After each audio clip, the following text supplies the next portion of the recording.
Ouais, on se retrouve pour une petite vidéo. Vous savez, j'ai mis qui en fond d'écran sur mon téléphone? Ah, devinez.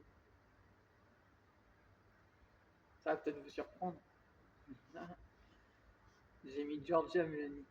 Je vous jure, c'est vrai. J'ai mis Giorgia Meloni en fond d'écran sur mon téléphone.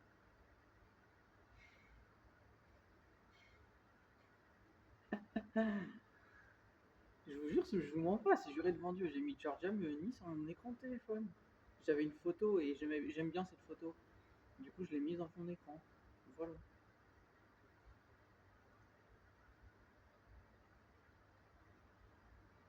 Ça, si les gens ils voient mon téléphone, des fois, bah, ils vont voir en fait que quand je suis pas dessus et juste que je regarde l'heure ou autre, bah, ils vont voir qu'en fait, bah, je m'intéresse à la politique et que Giorgia Meloni, du coup, bah, c'est quelqu'un que je soutiens en fait. Ouais. Que je suis pas un clown en fait. Voilà.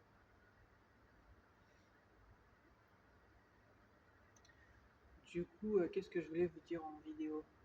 En fait, je relisais justement bah, par rapport à Giorgia Meloni, entre autres, une chose qu'elle a dite dans le passé, c'était en avril, c'est paru dans le journal en Italie, entre autres, mais c'était marqué, entre autres là, c'était traduit en français, mais peut-être qu'elle l'a dit en italien, enfin voilà. Mais dedans, elle s'adressait aux jeunes et tout ça, elle leur adressait un message par rapport aux faux prophètes et aux mauvais enseignants. Et elle a dit dedans, entre autres, je cite, que c'est ces mots, hein. C'était lors d'une conférence et tout ça, et elle a parlé de tout ça, et elle a dit que euh, il existe aujourd'hui une minorité bruyante qui veut affirmer ses idées par la haine et l'oppression. Voilà. Et donc en fait, bah, je sais plus si elle a dit haine ou violence, mais de toute façon c'est pareil, la haine ou la violence c'est la même chose. Euh, et l'oppression, elle a dit. Et en fait, bah, ça me rappelle justement Bah, ça me rappelle beaucoup de choses, hein. Moi, ça me fait écho à la bête de l'Apocalypse de Satan, du coup, bah, en lien avec l'antichrist de la fin des temps et tout ça, en fait. Puisque l'antichrist de la fin des temps, et que M. Macron est un antichrist, et qu'il n'a rien euh, pour révéler sur... De toute façon, il n'y a même pas besoin de parler de M. Macron, parce qu'en fait, il a déjà révélé qui il est vraiment. Il l'a dit dans la bête de l'événement, qu'il est un antichrist, donc voilà. Qu'il lui, il n'y a même pas besoin de parler.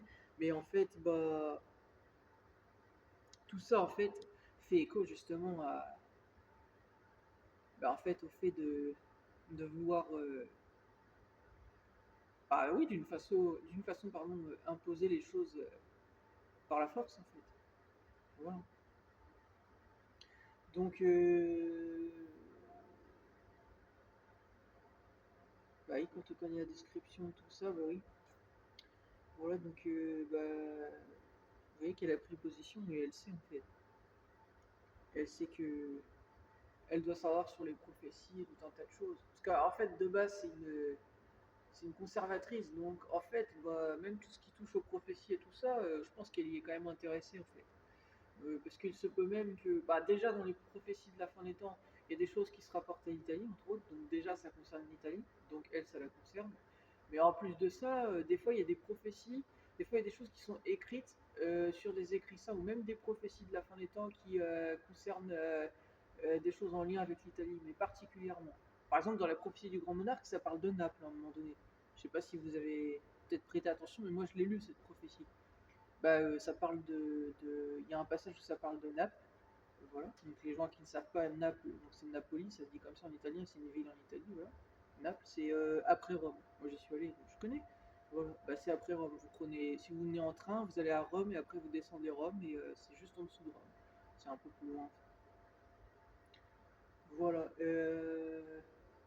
Après, les choses qui parlent de l'Italie, des fois, entre autres, dans les prophéties de la fin des temps, je connais pas énormément de choses honnêtement, mais il y a des choses des fois qui en parlent, oui. Dans la prophétie du grand monarque, oui, il y a des choses qui parlent de ça.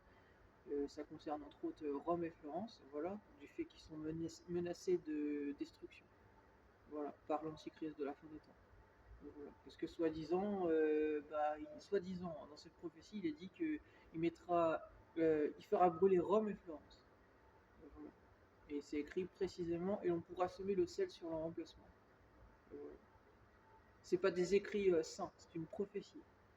Voilà. Et les prophéties, elles sont toujours vraies. En fait, les prophéties se réfèrent aux écrits saints. C'est juste que c'est des choses, en fin de compte, en annexe. C'est comme, en gros, vous allez dans une bibliothèque, ok? Vous lisez un livre, et bah, en fait, une prophétie, ça peut être en fait un tome qui se rapporte à quelque chose qui est déjà écrit. C'est juste que c'est à part de ce livre, c'est dans un autre livre. En fait. Bah, une prophétie, c'est ça, c'est en gros une sorte de suite un peu ou un complément en fait d'informations sur des choses qu'on saurait. Voilà. Voilà. Donc cette prophétie, elle est vraie. Voilà. Mais c'est vrai que sur le coup, quand moi j'ai vu que dedans, ça disait entre autres que le grand monarque, entre autres, il dit, c'est écrit entre autres dedans que euh, quiconque n'adorera pas le crucifié et tout ça, qu'il meurt de mort et tout ça. En fait, sur le coup, moi j'ai cru que c'était un faux prophète et qu'en gros cette prophétie était pas vraie, pardon. Mais, euh, mais si, en fait, elle est vraie. C'est parce qu'en fait, c'est un contexte de guerre. Donc en fait, bah, même les croyants, en fait, Giorgia Meloni elle le sait elle-même en fait. Les croyants, quand ils sont persécutés, bah, ils n'ont pas d'autre choix en fait que de se défendre. Donc en fait, bah, c'est un contexte de guerre, ok, il faut se mettre dans l'idée que, imaginez, vous êtes en guerre, ok, et même les croyants sont attaqués. Bah, en fait, l'ordre donné pour les croyants, c'est justement bah, de combattre en fait les personnes qui veulent en fait les attaquer en fait et les tuer. Voilà. Bah, c'est pour ça qu'il est écrit ça dans cette prophétie. Donc c'est une vraie prophétie. Voilà. Mais il fallait le comprendre quand même. Voilà. Oui, il fallait le comprendre parce que c'est vrai qu'on pourrait penser que c'est une fausse prophétie, mais c'est vrai. Bien sûr que c'est vrai. Voilà, c'est juste qu'il faut comprendre faut se mettre un peu à la place en fait des personnes qui pourraient subir ça. Et Giorgia Meloni, on est l'une des premières justement sur la scène publique à avoir quand même dénoncé justement la persécution des saints et tout ça, souvenez-vous dans le passé. Non, parfaitement. C'est pour le dire en fait. Elle sait tout ça. Bah, c'est tout en lien ce que je viens de vous dire. Mais vous voyez, elle sait en fait sur bah, la haine et l'oppression des personnes justement qui veulent affirmer leurs idées par la force. C'est ce qu'elle a expliqué dedans. Mais je me devais de faire cette vidéo, mais je voulais me mettre au calme pour mieux vous la faire parce que j'avais pas envie justement de à chaque fois me mettre avec les gens. Comme vous savez, j'aime bien un peu des fois me retrouver au calme, donc là il n'y a pas de bruit. Puis c'est mieux, on m'entend mieux aussi. Voilà.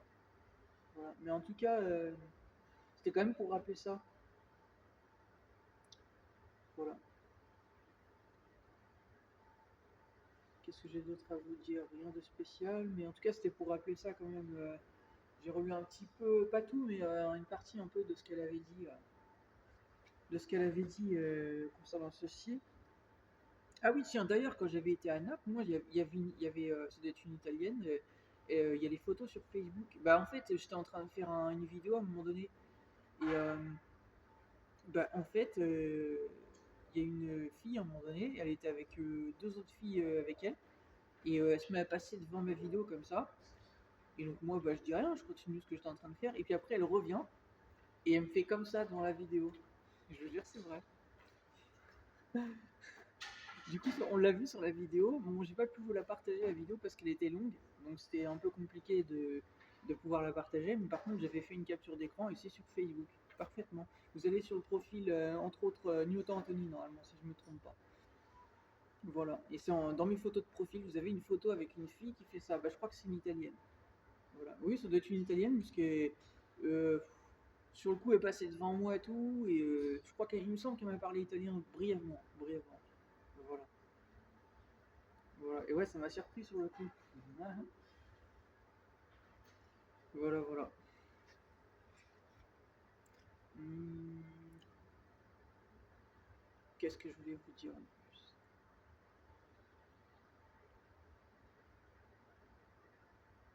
Bah, rien de spécial, juste que c'est une époque déplorable, quoi. C'est une époque déplorable de voir tant de bordel pour juste de simples idées, en fait. Je crois que j'ai tout dit là. C'est une époque déplorable juste pour de simples idées. Voilà. Moi, je me mets pas à attaquer des musulmans ou autres, en fait, pour mes idées, en fait. Et vous, bah, c'est ce que vous faites, ces personnes-là, en fait, soi-disant musulmans ou pas, en fait. C'est une vraie honte. Ah oui, c'est une vraie honte. Mais j'ai tout dit en fait. Donc, vous voyez, quand tu as dit minorité, en fait, c'est parce que déjà en Italie, déjà les musulmans, ils sont une minorité, déjà. Mais en plus de ça, c'est une minorité de personnes comme vous qui pensez comme ça, musulmans ou pas en fait. Personne en fait va rejoindre votre cause. Vous savez pourquoi? Parce que seules les personnes, déjà, même les jeunes, soit les jeunes ou les adultes, en fait, ils vous rejoindront pas, sachez-le. Parce qu'en fait, ils sont pas fous. C'est pour ça justement que vous faites les fous, parce qu'en fait, vous savez que vous n'avez pas le monopole en fait. Voilà, voilà. Mais c'est pas comme ça qu'en fait on fait comprendre un message qui soit politique ou pas en fait. Parce que tous les messages sont pas forcément poétiques. Vous dites dans ce monde que tout est poétique, non? Tout est tout est important, même pas forcément poétique. Quand vous voyez un fait, par exemple, sur le fait que des animaux se sont pris à des humains, non, c'est pas poétique. Il n'y a rien de poétique à ça, c'est juste un fait divers. Voilà. Il faut arrêter de tout ramener à la poétique des fois. Non, ça c'est pas vrai. Mais par contre, dans le fond, ouais, il y a beaucoup de choses qui sont assez poétiques dans ce monde, oui. Mais de là à ramener tout à de la poétique, pas toujours, non. Comme vous le voyez, il faut savoir un peu. Faut arrêter de classifier toujours la même chose.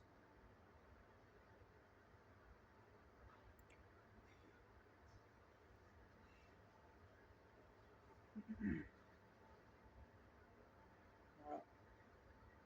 Alors je m'excuse, j'ai un peu mal de gorge en fait, ça s'entend peut-être pas, ça va, ma voix elle passe bien. Mais tout à l'heure j'ai pris une boisson avec du citron parce que, je sais pas si vous le savez, le citron en fait ça adoucit la gorge et tout, ça fait du bien, il faut boire c'est un agrume et le citron ça aide beaucoup à la gorge. Mais j'ai quand même encore, ça me gratte encore un peu. Donc bon, c'est pour dire ça, je vous aide en même temps en vidéo des fois en fait, pour les gens des fois qui ne savent pas certaines choses au niveau de votre santé. Non, je suis pas médecin, non. Mais c'est toujours bien d'avoir des infos quand on sait pas trop quoi prendre des fois pour se soigner ou autre. Alors ça, tout ça, tout ce que je peux savoir, des fois je le sais pas toujours de moi-même. Je l'ai su parce que ma mère me l'a enseigné. Voilà. Tiens, d'ailleurs, c'est pour dire, d'ailleurs, si Giorgia Meloni voit ma vidéo, c'est possible, hein. Ici, entre autres en Slovénie, ils vendent des produits de Sicile, du citron de Sicile. Oui, il y a des boissons à base de citron de Sicile. Je vous ai dit, ils font des produits typiques d'Italie. En ce moment, je m'achète pas mal de trucs. En fait, ça coûte pas cher, c'est en promo. Et alors, je vais pas vous dire le nom de la marque pour éviter de faire une pub, voilà. Mais par contre, c'est un produit fait. C'est comme des tortillas, mais c'est fabriqué en Italie. C'est en fait fait en. C'est pas fait en triangle, c'est fait en carré. Ça fait carré, ouais, mais c'est très bon. Parce qu'en fait, c'est pas fort et il n'y a pas le goût d'épicé en fait. C'est juste salé, c'est genre comme des crackers un peu, vous avez capté? Voilà, c'est très bon. Voilà, ça coûte pas cher. Voilà. Ça le midi, je m'achète ça en plus de ce que je mange. Des fois, je prends des pizzas. Je mange comme un Italien. Je mange que en fonction de mon budget, hein. Mais oui, en général, je mange des pizzas, ouais. Ça va vite, ça coûte pas cher. Voilà. Et puis quand j'ai vraiment pas faim, je mange une salade. Voilà. Oui, rien à voir avec les sujets. On parle d'autre chose, il n'y a pas que ça. Mais oui, du coup, je disais, des fois, je mange une salade. Ouais. Ouais, c'est important de parler de l'alimentation aussi. Voilà. Bien manger, c'est important aussi pour la santé. Voilà. Et ouais, bah, les salades aussi, c'est bon. C'est bon, une bonne salade. C'est très bon. Et même en Italie, ils font des très bonnes salades. Moi, d'ailleurs, depuis que je suis tout petit, ma salade préférée, c'est une salade italienne. Parce que on l'appelle la romaine. Alors, je sais pas si ça vient de Rome, mais en tout cas, ma salade préférée, c'est la romaine. Voilà, pour moi c'est la meilleure. J'aime beaucoup aussi l'iceberg, je sais pas si vous connaissez. C'est assez craquant, c'est aussi bon. Mais c'est vrai que la romaine pour moi elle est très très bonne. La romaine elle est super bonne. Je connais pas toutes les formes de salade, mais je vous avoue que celle-ci j'aime bien. Bon, je connais la mâche, la laitue. Bon, je viens de vous dire l'iceberg, la romaine, la frisée. Euh, Quoi d'autre déjà? J'en connais pas énormément. Laitue, la mâche. Attendez, il y en avait une autre que j'ai oubliée, je crois.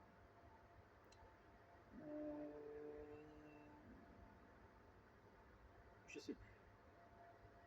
Il y en avait une autre. J'ai perdu. Ouais. Bref, il doit y en avoir quelques-unes quand même, mais vous avez dit aussi la frisée, ouais. Mais ouais, la romaine pour moi, pour moi, c'est ma préférée. Moi, j'aime bien les trucs. J'aime bien les trucs assez gros et les trucs assez craquants. Gros et craquants, c'est trop bon. Si tu manges une salade pour pas vraiment sentir ce que tu manges, genre par exemple une frisée c'est très bon quand c'est fait avec du complément. Moi je sais, je vais vous parler cuisine un peu parce que mon père est chef cuisinier. Donc bah ma famille ils ont l'habitude de faire entre autres quand ils font, enfin quand je mangeais avec eux ils faisaient des salades, les frisées ils les faisaient avec des lardons. Voilà. Lardons vinaigrette, c'est très très bon parce que en fait c'est pas gros et c'est justement parce que c'est pas gros que ça s'incorpore très bien. Voilà. Par contre, dans une romaine, vous pouvez mettre un peu ce que vous voulez, mais peut-être que ça sera de trop. Parce que la romaine, elle est déjà assez grosse comme ça. Donc, il n'y a pas besoin justement de rajouter trop de choses. Après, le trop, c'est de trop, en fait. Voilà. Euh, la laitue, c'est une salade simple.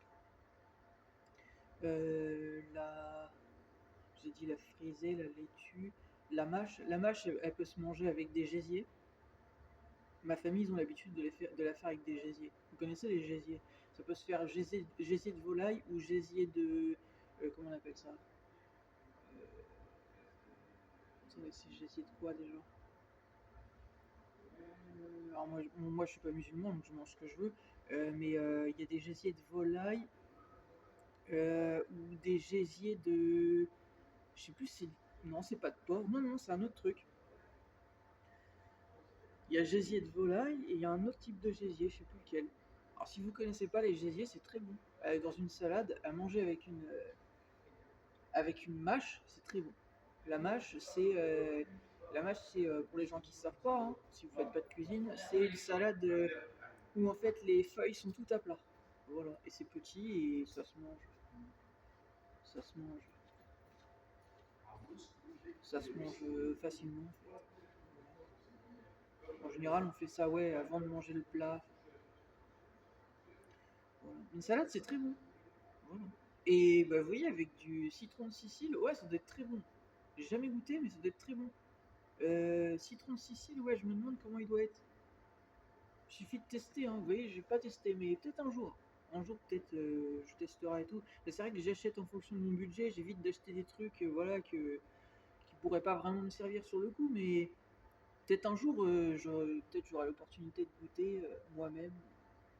Même partager avec quelqu'un à ce moment-là, parce que tout seul, concrètement, je sais pas pourquoi j'achèterais du citron de Sicile, quoi. Faudra que je fasse une salade avec quelqu'un, ouais. Et pas te raconter les salades, hein. Mais voilà. Hmm, voilà, voilà. Je sais pas pourquoi je vous parlais de tout ça. Non, mais c'est bien, voilà, parler de cuisine un peu. J'aime bien la cuisine. C'est sympa la cuisine. Voilà. Puis alors d'aujourd'hui, on a besoin un peu de gens qui se mettent à faire de la cuisine, c'est une époque où tout est facile en fait. Donc la cuisine, ça s'apprend, ça s'enseigne, mais c'est important aussi. On a besoin de gens qui aiment cuisiner et qui voudraient faire quelque chose avec ça, voilà aussi. Aussi. On a besoin de cuisiniers et tout ça dans cette vie. Tout est devenu facile et ça tue tout en fait. Les robots et tout ça, ça tue tout. Regardez, quand tu vas au resto, ok? Imagine, on vient de servir ton plat avec un robot. Alors que si tu vas dans un resto, par exemple, que ce soit de luxe ou pas, mais on vient de servir ton repas à table avec un vrai serveur et tout, qui te parle même, par exemple, si tu vas dans un resto italien. Vous êtes déjà allé dans un resto italien? Moi, j'y suis allé. Ben, en fait, t'es super bien accueilli. Même moi, j'étais dans un resto, c'était à Venise, entre autres. J'ai été manger une pizza, et bah le gars, il parlait même français un peu. Il m'a mis super bien à l'aise et tout, impeccable. Et bah c'est pour dire, en fait, c'est pas du tout le même charme, en fait. Et quand t'as juste... Imagine, c'était juste un robot qui vient te chercher qui vient te mettre ton plat, en fait, sur la table. C'est trop nul, en fait. C'est trop nul. Ça tue tout, en fait. Ça tue le romantisme, ça tue le... C'est minable, en fait. On doit en rester justement à la bonne époque, en fait, l'époque où les gens ils bossent et les gens ils aiment ce qu'ils font, en fait, ils aiment leur travail. Comme je l'ai déjà dit, si t'aimes pas ton travail, pourquoi tu le fais, en fait? Ça sert à rien. J'ai dit ça sert à rien. Mon père il a fait son travail pendant des années parce qu'il aimait cuisiner. Voilà, c'était pas facile tous les jours, mais il aimait ça. Voilà, sinon il aurait arrêté, en fait. Voilà. Bah, c'est pour dire ça. Faut apprendre aussi à cultiver ce qu'on aime faire aussi. Voilà, et ça aussi c'est un enseignement. Voilà. Tout comme par exemple, bah, c'est pareil, là je viens de vous parler au début de ma vidéo des prophéties et tout ça. Bah, les prophéties, le fait de s'intéresser aux prophéties ou ce genre de choses, bah, c'est aussi le fait d'aimer quelque chose, c'est le fait d'apprendre à aimer. Voilà. C'est comme pour tout. Donc il y a des gens, peut-être, ils aiment pas trop ça sur le coup. Mais par la suite, en fin de compte, ils vont développer un goût par rapport à ça, parce que justement, ils vont apprendre à s'y intéresser. Voilà. Moi, plus petit, par exemple, regardez, je vous parle de cuisine, bah, petit, je n'aimais pas les champignons. Petit, je n'aimais pas du tout les champignons. Fallait pas m'en parler, je pouvais pas en manger. Et en fait, bah, par la suite, j'ai été amené à en goûter quelques-uns, parce qu'en fait, entre autres, j'ai de la famille sur Paris, et les champignons, il y en a pas mal là-bas où ils en vendent, en fait. Donc, bah, du coup, le midi, des fois, on mangeait des trucs à base de champignons. Ma tante, elle cuisinait pas mal de trucs comme ça. Et bah, en fait, j'ai été amené à en goûter, et en fin de compte, j'ai pris goût à ça. Voilà. Donc, vous voyez, bah, apprendre à aimer quelque chose, comme l'a déjà dit mon cousin, il suffit de goûter, d'apprendre en fait à cultiver son palais en fait, pour apprendre à aimer quelque chose. En tout cas, gustativement parlant, voilà, dans la cuisine. Mais après, pour les choses en général, c'est comme ça. Apprendre à aimer la vie. Voilà. Et Florent Pagny qui vous avait fait une musique comme ça. Apprendre à aimer. Bah, exactement. Apprendre à aimer, ça s'enseigne en fait. Voilà. Il y a des gens, il y a des gens en fait, ils restent basés sur leurs échecs. Comment voulez-vous en fait apprendre à aimer de nouveau si vous restez basé sur vos échecs? Ok. Voilà. C'est pour ça que je vous ai déjà dit, il ne faut pas vivre dans le passé. Il faut avancer, mais il faut se focaliser sur ses objectifs. Voilà. Et non sur des choses pas intéressantes, sur des choses qui sont concrètes, des projets, des choses qui vous concernent personnellement. Voilà, pour pouvoir avancer. Voilà. Et ça, il n'y a personne qui va vous enseigner ça. Dans la vie, il n'y a pas d'enseignant pour nous apprendre à nous focaliser sur des objectifs. C'est à nous justement de les trouver. Voilà.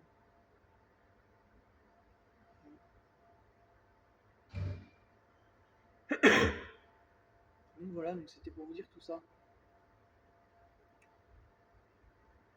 Bon, c'est vrai que je vous raconte pas mal de choses et tout ça. Moi-même, à l'heure d'aujourd'hui, je suis un peu paumé, je sais pas trop exactement ce que va être mon avenir. Honnêtement, je suis un peu comme, des fois je vous le reprends, mais voilà, mais Nekfeu, il disait, à force d'avancer, je me demande si je vais m'en sortir et tout ça. Bah voilà, bah c'est ça. Bah moi c'est pareil, plus j'avance et plus je me demande si je vais m'en sortir. Et ouais, c'est ça. C'est pareil. Il a dit dans un de ses freestyles. Bah moi c'est ça. Plus j'avance et plus je me demande si je vais m'en sortir. Mais après, je me prends pas la tête parce qu'en fait, bah j'ai déjà fait ma part en fait. Et pourquoi je me prendrais la tête pour un monde qui ne se la prend pas pour moi, pour un monde qui se fiche de moi, pour un monde qui ne me prend pas, bah, en fait, qui ne prend pas au sérieux des choses que moi j'avance au sérieux. Expliquez-moi en fait. Vous croyez qu'on est là en fait pour se prendre la tête pour des gens qui ne se la prennent pas? Pas du tout, non. On n'est pas là pour se prendre la tête pour ces gens-là. Voilà. Donc c'est normal qu'il y ait des gens qui sont en train de flancher, même dans leur travail et tout ça actuellement, qui en ont marre en fait, que ce soit la situation en France et tout ça. Même que vous soyez plus âgé que moi et tout, c'est normal ça. Voilà. Mais c'est normal, puisque on arrive à la fin d'un cycle. Voilà. C'est parce qu'il y a Monsieur Macron qui a l'antichrist, donc c'est la fin d'un cycle. Voilà. Et ça risque pas de s'arrêter. Il va y avoir de plus en plus de personnes, malheureusement, en France qui vont dire non comme ça. Voilà. Parce que ce type est un imposteur, en fait. C'est le Dajjal antichrist. Le Dajjal, ça veut dire imposteur. Voilà. C'est pour ça qu'il l'a dit dans la mission à la transcendance. Que il n'a jamais eu le sentiment de faire une carrière et tout ça. Il a cherché à apprendre, à comprendre, à mener les combats. Voilà. Il n'a jamais eu le sentiment de faire une carrière. S'il n'a pas le sentiment de faire une carrière et qu'il s'est engagé dans la politique, excusez-moi, hein, 2 fois pour être à la tête de ce pays, hein, bah, excusez-moi en fait. Il plane complet. En fait. Moi, si je n'avais pas le sentiment de faire une carrière alors que je partage des trucs de musique ou autre, excusez-moi, mais en fait, je plane total. En fait. À ce moment-là, pourquoi faire de la musique alors? Voilà. Parce qu'il sait pas ce qu'il fait.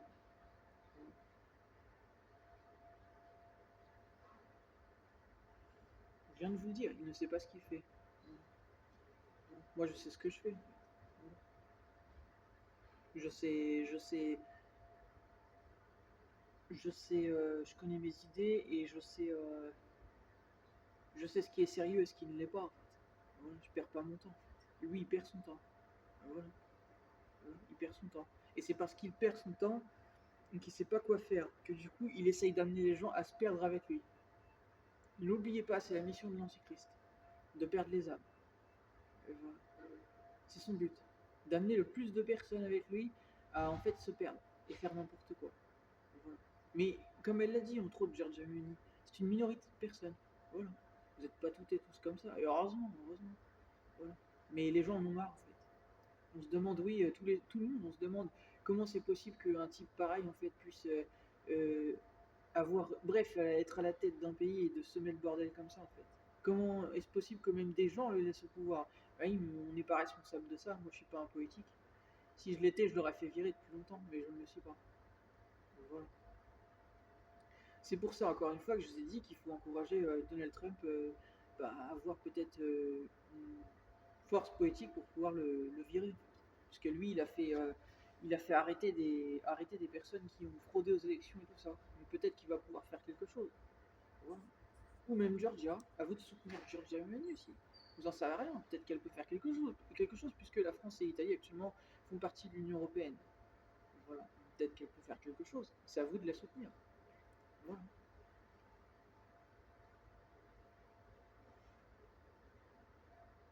Je vous coupe ma vidéo et je vous en fais une autre. C'était juste pour déjà que vous ayez un peu ça, voilà. Je vous en fais une autre.